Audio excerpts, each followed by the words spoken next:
कुछ भी मांगने से पूर्व मेरा निर्णय सुन लीजिए। इस युद्ध में मैं और मेरी सेना एक पक्ष में युद्ध नहीं करेंगे। मेरी सेना मेरे ही विरुद्ध खड़ी होगी रणभूमि में।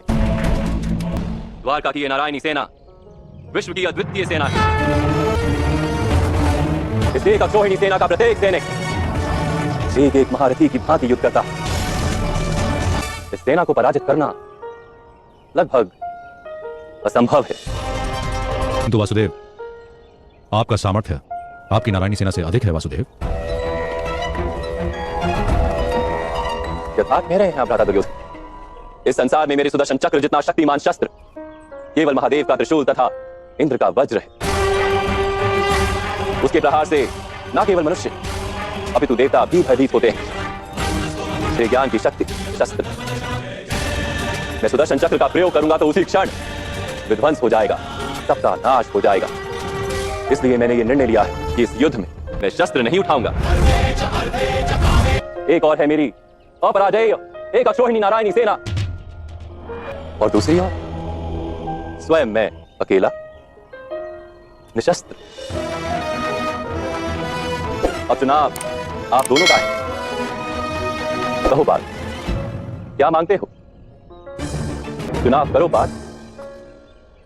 परंतु आप पर पक्षपात का लांछन न लगे, इसलिए आप पहले चुनाव करने का अधिकार युवराज दुर्योधन को दे सकते हैं। लांछन? बालपन में मैया यशोदा मुझे काला कहती थी। काले को लांछन का क्या भय? भ्राता दुर्योधन तो ठीक ठीक जानते हैं कि उनका लाभ किस और। अवश्य जानता हूं, इसलिए मैं चुनता हूं कि नहीं। प्रथम चुनाव पार्थ करेगा। ये तुम्हारा अधिकार है पार्थ। अधिकार त्यागने को वीरता नहीं कहते। अधिकार और आप तो प्रेम, ज्ञान और सत्य तीनों हैं। आप तो स्वयं धर्म। मैं आपको चुन नहीं सकता, केवल मांग सकता हूं मान। न विजय की लालसा से, न पराजय के भय से, केवल धर्म के लिए मैं आपको मांगता हूं माधव।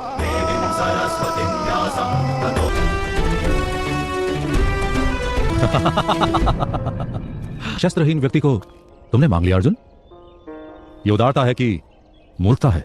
गन्ने का रस एक पात्र में निकाल लिया जाता है तो महत्व केवल रस का रह जाता है, गन्ने का नहीं युवराज दुर्योधन। वासुदेव, मुझे तो आपकी एक अक्षौहिणी नारायणी सेना से ही संतोष करना होगा।